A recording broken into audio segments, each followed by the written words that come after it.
ईश्वराय वरदाय सुरप्रियाय लंबोदराय सकलाय जगद्विताय नागाननाय श्रुतियज्ञविभूषिताय गौरीसुताय गणनाथ नमो नमस्ते। श्री गणपते नमो नमः।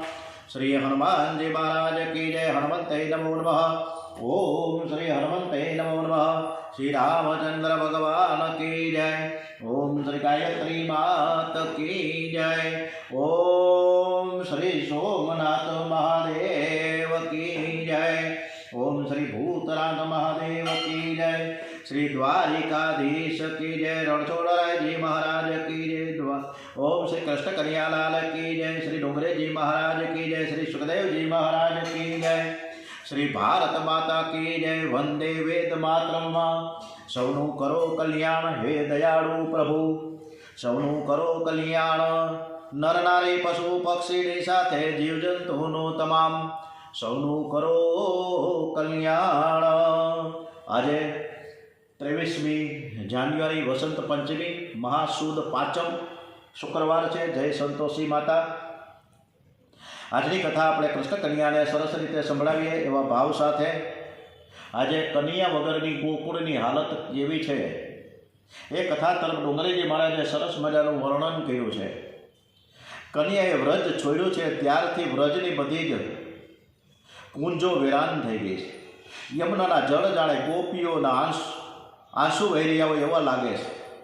કન્યો ગયો છે ત્યારથી ગાયો છે એ ખડ ખાતી નથી। એ વારંવાર મથુરા તરફ જોઈને ભાંભરે છે।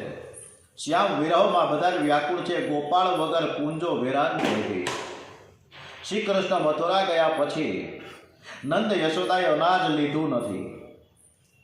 નંદ યશોદાને કન્યા વગર સેજ પણ ગમતું નથી। તેમને મન કન્યા વગરનું સર્વ સુખ નકામું લાગે છે। એવો રાત દિવસ કન્યાના આગમનના જ વિચારો કર્યા કરે છે। યશોદા જે વિચાર કરે કે મારો કન્યો આવવાનો છે, તે આવશે ત્યારે પ્રેમથી ગોદમાં લઈને હું જમાડીશ।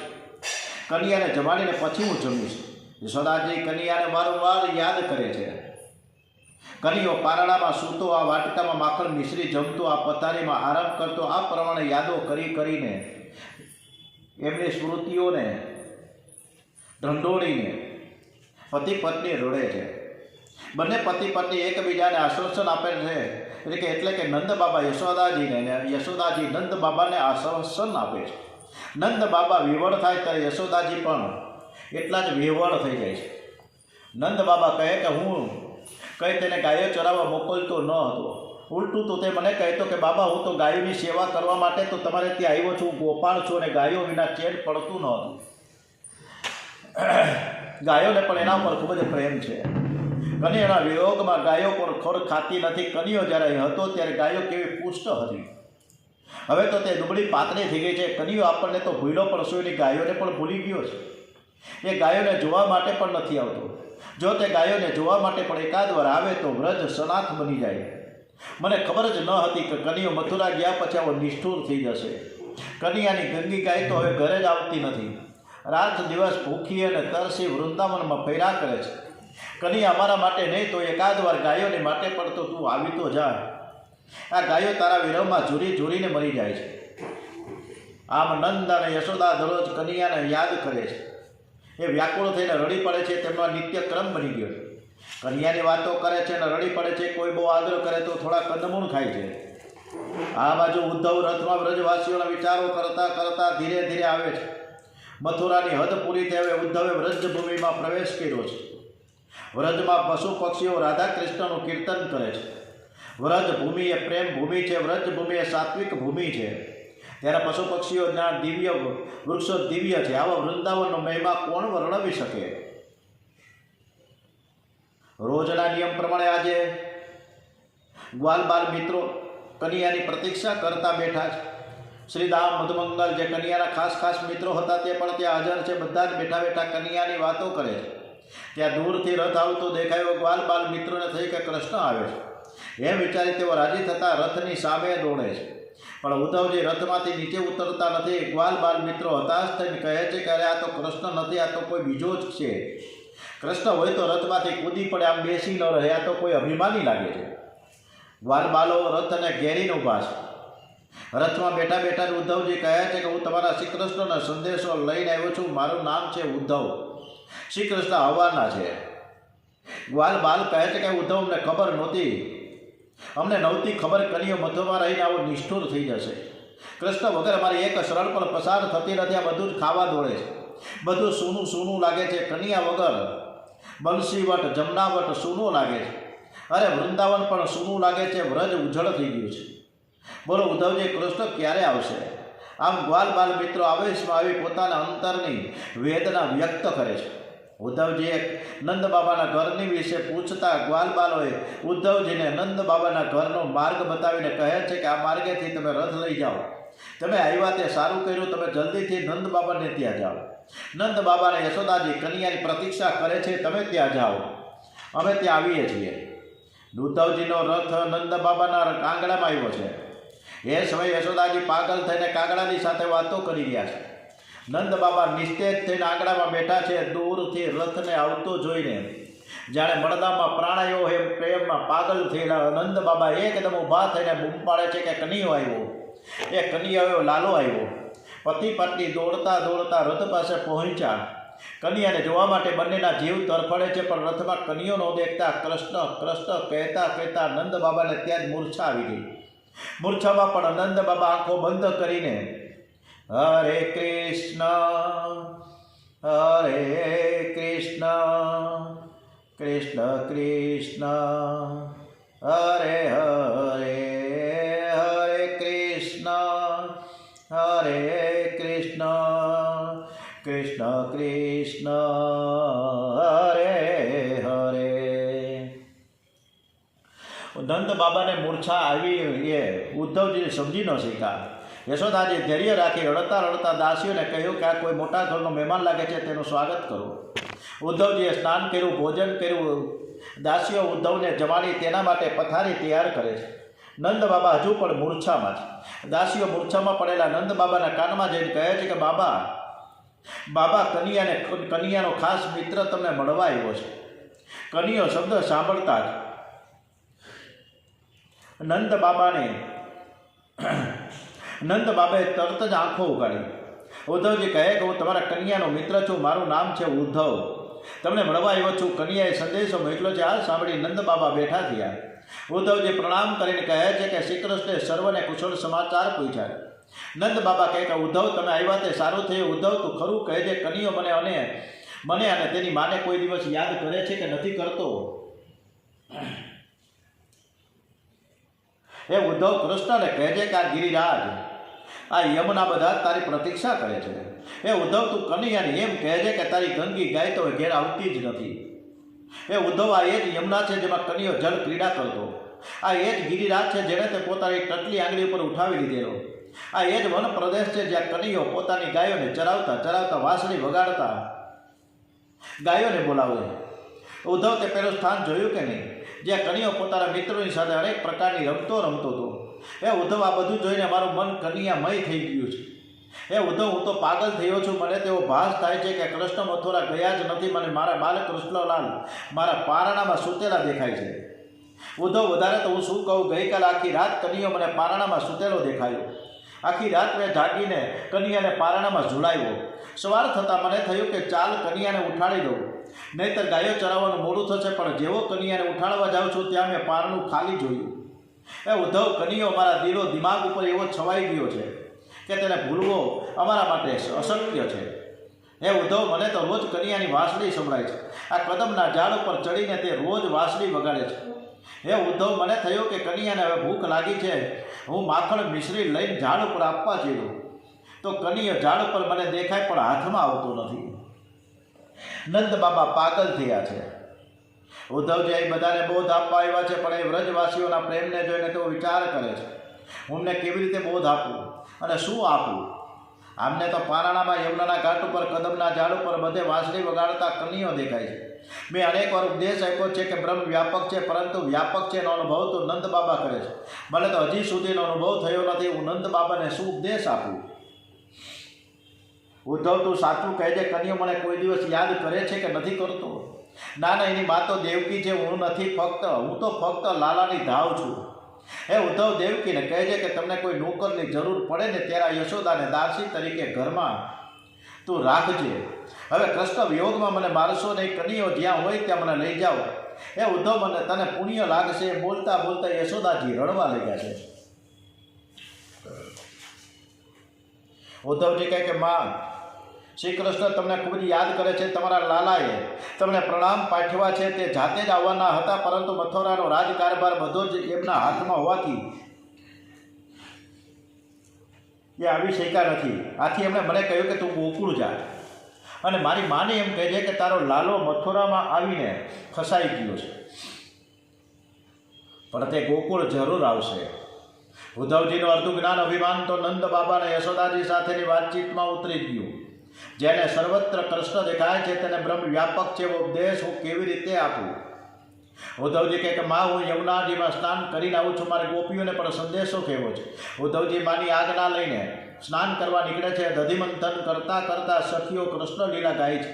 ઉદ્ધવજી તે સાંભળે છે. ઉદ્ધવજી વિચાર કરે કે જેનો કંઠ મધુર, જેની વાણી મધુર, એનું તન કેવું હશે. ઉદ્ધવજીને હજુ ગોપીઓના દર્શન થયા નથી. બ્રહ્મ મુહૂર્તમાં શ્રી કૃષ્ણનું સ્મરણ કરતાં કરતાં લોકોના હૃદય પીગળે છે. ધન્ય છે આ વ્રજ ભક્તોને.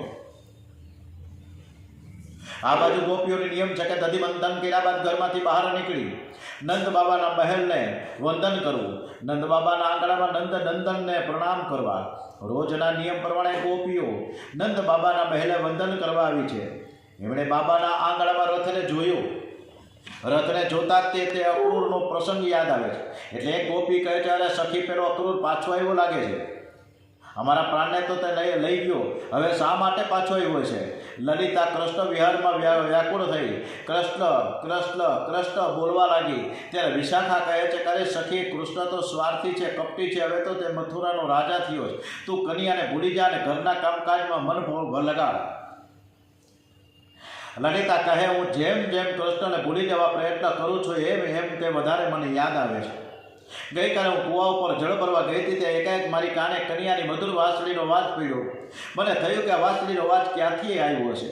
કોણ વાંસળી વગાડે છે? મારી નજર ઝાડ ઉપર ગઈ તો કનિયો ઝાડ ઉપર બેઠો બેઠો વાંસળી વગાડતો હતો. હું તો કનિયાને જોઈને પાગલ જેવી થઈ ગઈ. મને મારા દેહનું પણ ભાન રહ્યું નહીં. અરે સખી, તને હું શું કહું?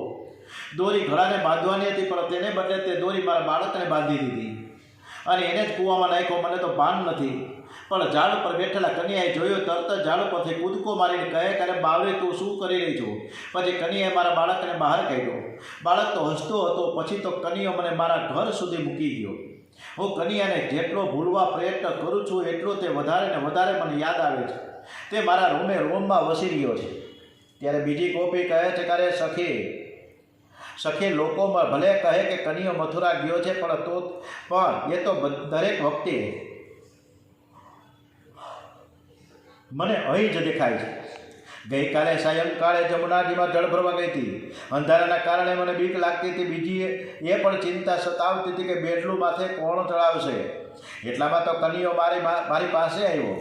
એણે મારા માથે બેડલું ચડાવી દીધું અને પછી આખા રસ્તે મારી સાથે મીઠી મીઠી વાતો કરતો હતો. રસ્તો ક્યાં પસાર થઈ ગયો તેનો મને સહેજ પણ ખ્યાલ ન રહ્યો. મને તો લાગે છે કે કનિયો મથુરા ગયો જ નથી, તે અહીં જ છે. એમણે મારી સાથે વાતો કરતાં કરતાં કહ્યું હતું કે હું તો કાયમમાં વ્રજમાં જ રહું છું. સખીઓને કનિયાની વાતો બરાબર યાદ આવ્યા કરે છે. એનું મન કનિયાની વાતો કર્યા વગર રહી શકાતું નથી. અને આ બેડલું ચડાવવાની વાત આવી ને, એના ઉપરથી ગોંડલના ભગવતસિંહ બાપુની વાત એક યાદ આવી કે એણે ગામડામાં દરેક ગામે રોડની બંને સાઈડો ઓટા બનાવ્યા હતા. જે રીતે આપણે પુલ પાસે હોય ને બંને બાજુ પ્રોટેક્શન હોય ને દિવાલ, એવી રીતના આ તો વગર પુલે બધે ઠેકાણે એમને 2-4 કિલોમીટરે એને ઓટા બનાવ્યા હતા કે જેથી કરીને જે કઠિયાર આવે બાઈઓ અને ભાઈઓ તો એ પોતાનો ભાર છે ને એ ન્યા ઉપર રાખીને પછી માથે ચડાવી શકે અથવા તો થાક ખાઈ શકે. આ વ્યવસ્થાઓ હતી. પહેલાંના જમાનામાં કૂવાઓ પણ બહુ થતા. જૂનાગઢમાં કેટલાય છે, એમાં ગવર્મેન્ટનો એક છે સરકારી કૂવો, એટલે કૂવા પણ ઘણાય થતા. એ બધું ત્યારે ચાલતું. અને 1987માં જ્યારે દુષ્કાળ પડ્યો હતો ત્યારે ઘણાએ ડંકી કરી હતી. એટલે એ ડંકી જાહેરમાં આપી દીધી કે જેને પાણી ભરવું હોય ભરે. આવા પણ બથિયા છે. 1987 પછી આપણે ક્યારેય દુષ્કાળ જોયો નથી અને ભવિષ્યમાં જોવા ન મળે એવું આપણે પ્રભુ પાસે પ્રાર્થના કરીએ. પ્રેમમાં પાગલ થઈ ગોપીઓ કન્યાની વાતો કરતી હતી અને એ જ સમયે ઉદ્ધવજી સ્નાન કરીને પ્રસાદનું પિતાંબર પહેરીને આવ્યા છે. ઉદ્ધવજીને જોઈ ગોપીઓએ પ્રણામ કર્યા. ઉદ્ધવજી કહે કે તમારા કૃષ્ણ મથુરામાં બિરાજ્યા છે. હું તેનો ખાસ મિત્ર ઉદ્ધવ તેમનો સંદેશો લઈને આવ્યો છું. ગોપીઓ કે ઉદ્ધવ તારી વાત ખોટી છે, કૃષ્ણ તો અહીં જ છે. ઉદ્ધવ કહે હું મથુરાથી કૃષ્ણનો સંદેશો લઈને આવું છું તો મથુરામાં છે, ભાઈ અહીં નથી. ત્યારે ગોપીઓ છણકો કરીને બોલે કે ઉદ્ધવ શું કર્યો એકલો મથુરામાં બિરાજે છે? અરે એ તો સર્વત્ર છે, અહીં છે. એ કોણ છે તને ખબર નથી? જુઓ ને તે પેલા કદમના વૃક્ષ ઉપર ચડીને વાંસળી વગાડી રહ્યો છે. તમને એની વાંસળીનો નાદ નથી સંભળાતો? ઉદ્ધવજી જવાબ શું આપે? હજી ઉદ્ધવજી ગોપીઓના પ્રેમને સમજી નથી શીખ્યા. એવો વિચાર કરે કે ગોપીઓને વ્યાપક નિર્ગુણ બ્રહ્મનો ઉપદેશ આપું, તત્વનો ઉપદેશ આપું. પ્રભુએ પણ મને તેવી આજ્ઞા આપેલી છે. પછી ઉદ્ધવજી ગોપીઓને સગુણ અને નિર્ગુણ બ્રહ્મનો ઉપદેશ આપે છે. આ સાંભળી ગોપીઓ હસી પડે છે. ઉદ્ધવજીને કે પ્રભુએ અમને જે આનંદ આપ્યો છે એ તારા જ્ઞાનમાં નથી. અમને તો કાંઈ આવડતું નથી. અમે તો કૃષ્ણ કૃષ્ણ કૃષ્ણ કહીએ છીએ. અમે તો ગામડાની અભણ ગોપીઓ છીએ. નિર્ગુણ અને સગુણમાં અમે શું સમજીએ? પણ કૃષ્ણ પ્રેમમાં અમે તન્મય બન્યા છીએ એટલે અમારા કૃષ્ણ સામે આવીને અમને દર્શન આપે છે. તમારે વ્યાપક નિર્ગુણ બ્રહ્મને આરાધવા અમારી પાસે મન જ ક્યાં છે? મન હતું એ તો કાનુડો ચોરી ગયો છો. તે ચિત્તનું ચેન જ નહીં, ચિત્ત જ ચોરી જાય છે. અને આના ઉપરથી એક વાત યાદ આવી કે અમે તો અભણ ગોપીઓ છીએ, અમને કંઈ સેવા પૂજા કરતા તો આવડે નહીં. એ વાત ઉપરથી આજે એક સરસ વાત કરવા જઈ રહ્યો છીએ અને એના નામ છે ડૉક્ટર વીજળીવાળા. અમદાવાદના છે ડૉક્ટર વીજળીવાળા, આંખના ડૉક્ટર. હવે તો એની ઉંમર કેટલી છે ખબર નથી. તો એનો મન ઝરૂખો નામની એક બુક હતી. એ મન ઝરૂખોમાં એક સરસ મજાનો ટૉપિક્સ આવ્યો હતો. એ હું તમને જેટલું યાદ છે એટલું જણાવું કે એક ચર્ચ પાસે, આપણે જૂનાગઢમાં ચર્ચ છે, તો એ જૂનાગઢના ચર્ચ પાસે એક મેલો ઘેલો કપડાવાળો રોજ સવારે 8 વાગ્યાની આસપાસ ત્યાં સામેની ફૂટપાથ ઉપર બેસીને કાંઈક ને કાંઈક બોલે, હોઠ ફફડાવે, પછી જતો રહીએ. પછી 12-12:30 વાગે આવે એટલે એના જે સ્થાન હતું ત્યાં બેસીને એના ટિફિનના ડબરા ખોલે. ટિફિન કોક દઈ જતું હશે, ખબર નથી, પણ ટિફિનના ડબરા ખોલે અને એ ટિફિનમાંથી રોટલી કાઢે, શાક કાઢે અને પછી એ કોળીઓ છે ને ઉપર આકાશ તરફ લઈને કંઈક બડબડાટ કરે, કંઈક બોલે. શું બોલે ખબર નથી. એ પાદરી આ બધું જોવે. ચર્ચના પાદરી છે એ રોજના ક્રમ પ્રમાણે સવારે 8 વાગે અને બપોરના 12:30ની આસપાસ આ રીતના એ જે ગરીબ માણસ છે એની બધી જે ક્રિયાઓ છે એ જોતા હતા. આમ સતત એ 3 મહિના સુધી આને બધું જોયું કે રોજ નિયમિત સવારે 8 વાગે આ રીતના એ કંઈક કરે છે, બોલે છે. શું બોલે છે કંઈ ખબર નથી. જમવાના ટાઈમે 12:30 વાગે ટિફિન ખોલે અને પછી ભગવાનને બતાવે કોળીઓ અને પછી કંઈક બોલે. આમ કરીને 3 મહિના વયા ગયા. હવે એક દિવસ પાદરીએ જોયું કે આ માણસ આવ્યો નથી. 12:30 વાગે જોયું તો માણસ આવ્યો નહીં. આમ અઠવાડિયું વયું ગયું. રોજ પાદરીને આશ્ચર્ય થયું કે આ માણસ રોજ અહીંયા કાંઈક આવે છે, બેસે છે, બોલે છે, ખબર નથી પડતી શું થાય છે. એટલે એ પૂછપરછ કરતાં એને થોડો ઘણો ખ્યાલ હતો કે મજેડી દરવાજા પાસે એક શ્રીજી સિંગદાણાવાળાના કારખાનામાં એ નોકરી કરતો હતો. એટલે કંઈક મજૂર હશે, ખબર નહીં. એટલે એ શ્રીજી સિંગદાણાના પ્લાન્ટમાં આ પાદરી ત્યાં પૂછપરછ કરવા ગયા. ત્યારે એણે કીધું કે એ છેલ્લા 1 મહિનાથી સતત બીમાર હતો, પણ છેલ્લા 8-10 દિવસથી એ સિવિલ હોસ્પિટલમાં દાખલ છે. એટલે તરત જ પાદરી સિવિલ હોસ્પિટલના વોર્ડ નંબર 8માં 202 નંબરના ખાટલા ઉપર પહોંચ્યા. એ 202 નંબરના ખાટલામાં જે માણસ એને રોજ જે જોતા હતા એ જ માણસ ત્યાં સૂતો હતો એ ખાટલા ઉપર, અને દવા દારૂ ચાલતા હતા. ઉપર ઓલા શું કહેવાય ગ્લુકોઝના બાટલા ચડતા હતા. આઈસીયુ યુનિટમાં દાખલ હતા. બહુ મોટી સરકારી હોસ્પિટલ છે, ખૂબ સરસ મજાની અદ્ભુત સારી સેવા છે અહીંયા. તો પાદરીએ એ નર્સને અને ડૉક્ટરને મળ્યા.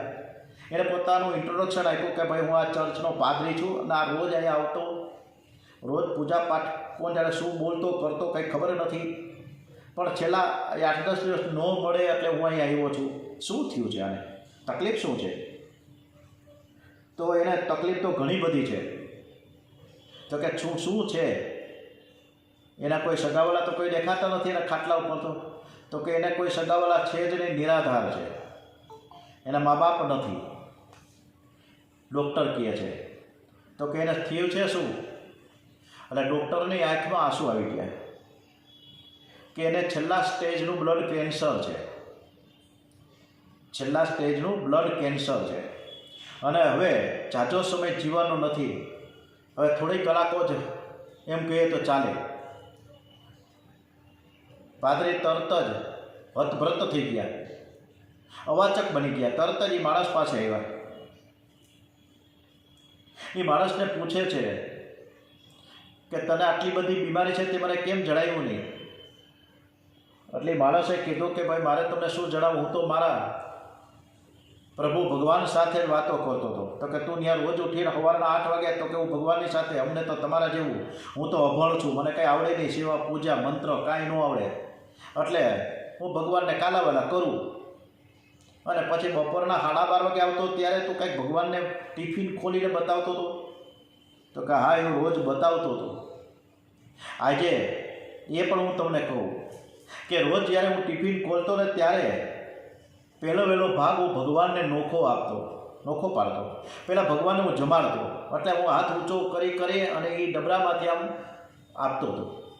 ભગવાનને હું જમાડતો તો એવું ભાવના કરતો કે તમે જમવા આવો, તમે જમશો ને પછી જ હું જમીશ, એમ કરીને એનો જે કોળીઓ 5 કોળીઓ અલગ મૂકતો ભગવાનને માટે. આ રોજનો મારો આ ક્રમ હતો. પરંતુ હવે મારે ભગવાનને કેવી રીતે જમાડવા? હું તો અહીંયા ખાટલામાં પડ્યો છું, તમે મારા વતી એક સેવા કરજો, રોજ મારા વતી તમે ભગવાનને કોળીઓ જમાડજો, આટલું તો કરશો ને? તો કે હા, હું કરીશ. પણ તારા અહીંયા સગાવાલા કોઈ છે કે નથી? કોક તો હશે ને? તો કે ના ના, મારા સગાવાલા એ છે ને, અહીંયા મારી બાજુમાં જ બેઠા છે. તો કે ક્યાં છે?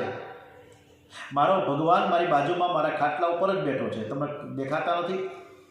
પાદરીએ આજુબાજુ બધે તપાસ કરી, ક્યાંય કોઈ દેખાણું નહીં. કે ભાઈ તારું ભગવાન છે તો કાં તને દેખાય, મને દેખાય ન દેખાય? તો કે હું જોઉં છું કે મારો ભગવાન મારી બાજુમાં છે, મારા માથા ઉપર હાથ ફેરવે છે અને મને બોલાવે છે કે હાલ હવે તારે મારી પાસે આવવાનું છે. અને હું જઈ રહ્યો છું ભગવાન પાસે, મને ભગવાન બોલાવે છે. એમ કરતાં કરતાં એને આંખ મીચી દીધી. આ વસ્તુ છે, આ ભગવાનની સાથેની એક ભક્તિની એક તાલમેલ છે. કઈ પ્રકારની ભાળા કરવી, કઈ પ્રકારનું ભજન કરવું, કઈ પ્રકારનું કીર્તન કરવું, કોઈને કંઈ ખબર નથી, બરાબર? એમ છતાં પણ દાસી જીવન, કબીરજી, મીરાજી, અનેક ભક્તો સરસ રીતે ભક્તિમાં તન્મય થયા. નરસિંહ મહેતા ક્યાંય ચારે બાજુ ભણવા ગયા હતા, ડિગ્રીઓ લઈ, કોઈ પોસ્ટ ડિગ્રી નથી લીધી, પણ છતાંય ભગવાનને પાસે ડિગ્રી મેળવીને પહોંચી ગયા. તો ગોપીઓ પણ ઉદ્ધવને કહે છે કે તમને શું ખબર, તમારે અસલી સ્વરૂપનું તમને કોઈ જ્ઞાન જ નથી. ગોપીઓ શ્રી કૃષ્ણના પ્રેમમાં પાગલ બની છે. ઉદ્ધવજીને કહે કે પ્રભુએ અમને જે આનંદ આપ્યો છે તે તમારા જ્ઞાનમાં નથી, અમને તો કંઈ આવડતું જ નથી, અમે તો કૃષ્ણ કૃષ્ણ કૃષ્ણ કહીએ છીએ, અમે તો ગામડાની એક અભણ ગોપીઓ છીએ. એ ઉદ્ધવ ભગવાનને કંઈ અમને 10-20 મન તો બનાવ્યા નથી કે એક મન હોય, જો 2-4 મન હોય તો એક કૃષ્ણ પાસે જાય ને એક અહીંયા મથુર જાય ને એક અહીંયા લે. ઉદ્ધવ મન ન ભયે 10-20, એક હું તો સો ગયો શ્યામ સંગ કો અપરાધે ઈશ. ઇન્દ્રિય શિથિલ ભય કેશવ બીનું, જો દેહી બીનું શીશ. આશા લગી રહિત તન શ્વાસા, જીવ ही कोटि बरिस. तुम तो सखा श्याम सुंदर के सकल जोग के ईश. सुर हमारे नंदन नंदन बिनो और नाही जगदीश. હે ઉદ્ધવ, હે નંદન નંદન વગર, એ તમારા જે નંદન નંદન તમે કહો છો ને મથુરા છે, એ નંદન નંદન વગર અમારે મન બીજો કોઈ ઈશ્વર છે જ નહીં. નંદન નંદન જ અમારો ઈશ્વર છે અને અમારું એ સર્વસ્વ છે. એક ગોપી કહે, ઉદ્ધવ, એ કૃષ્ણની તું વાત જવા દે. એ તો કપટી છે, એની સાથે અમારે મિત્રતા જ નથી કરવી, એટલે એણે તો મારું કાળજું પૂરી નાખ્યું છે. એટલે ભક્ત કવિ દલપતરામે દયારામે બહુ સરસ મજાનું કીધું, કાળજું કોર્યું તે કોને કહીએ રે જીરે.